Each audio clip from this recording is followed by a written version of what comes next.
तस्वीरों में दिख रहे शख्स पहले कभी आम आदमी पार्टी की सरकार में दिल्ली के पूर्व डिप्टी और दिल्ली के पूर्व पीडब्ल्यूडी मंत्री हुआ करते थे, जो फिलहाल एसीबी के कटघरे में खड़े हैं।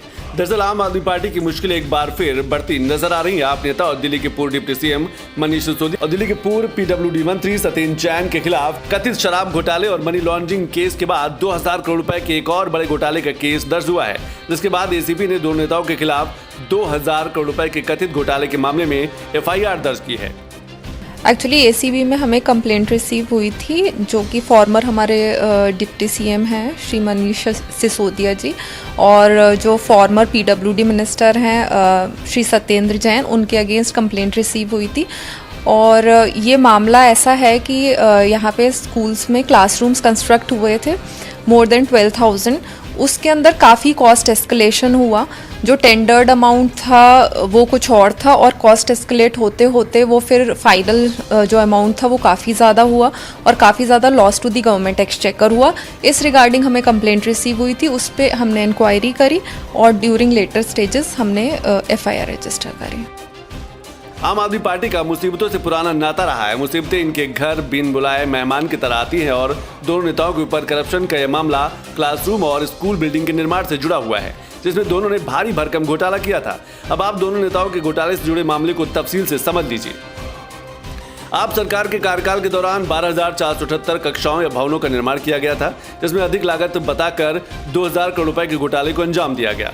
कक्षाओं को सेमी परमानेंट स्ट्रक्चर के रूप में बनाया गया था। सेमी परमानेंट स्ट्रक्चर की उम्र 30 साल होती है, लेकिन इसकी लागत पक्के निर्माण के तौर पर दर्शाई गई, जिसकी उम्र 75 साल होती है। निर्माण कार्य घटिया गुणवत्ता का था, लेकिन भुगतान बेहतर निर्माण तकनीक के नाम पर लिया गया।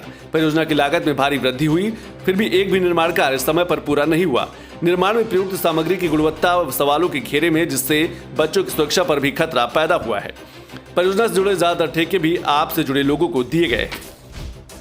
ये मामला ऐसे समय में सामने आया जब मनीष सिसोदिया पहले ही शराब नीति घोटाले में जेल से आ चुके हैं और सत्येंद्र जैन पर भी मनी लॉन्ड्रिंग के मामले में कानूनी कार्रवाई जारी है। आप इन आरोपों को राजनीतिक साजिश करार दे रहा है और इस पर पक्ष विपक्ष की ओर से बयानबाजी भी शुरू होती दिख रही है।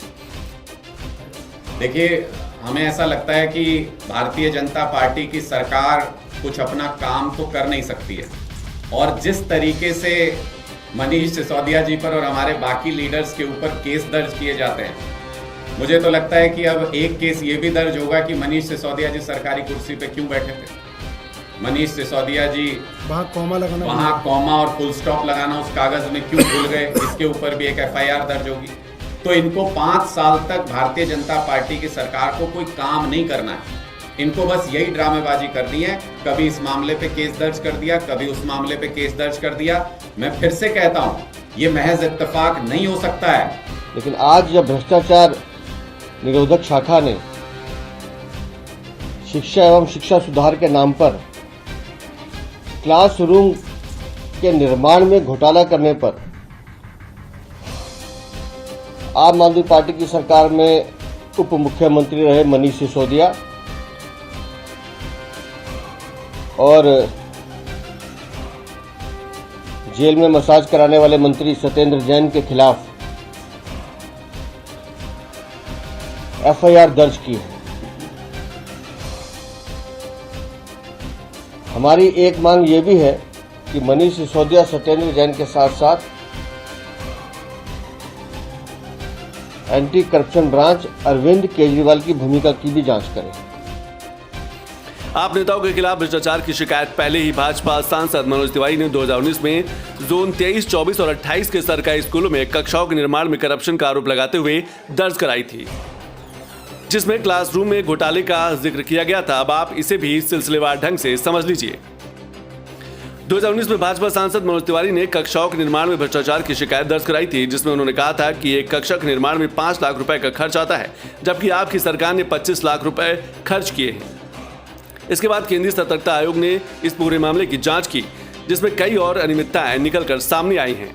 एसीबी ने इस मामले में भ्रष्टाचार निरोधक अधिनियम की धारा 17 के तहत अनुमति मिलने के बाद एफआईआर दर्ज की है।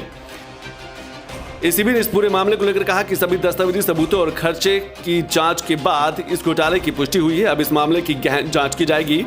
जरूरत पड़ने पर संबंधित अधिकारियों और ठेकेदारों से पूछताछ भी की जा सकती है।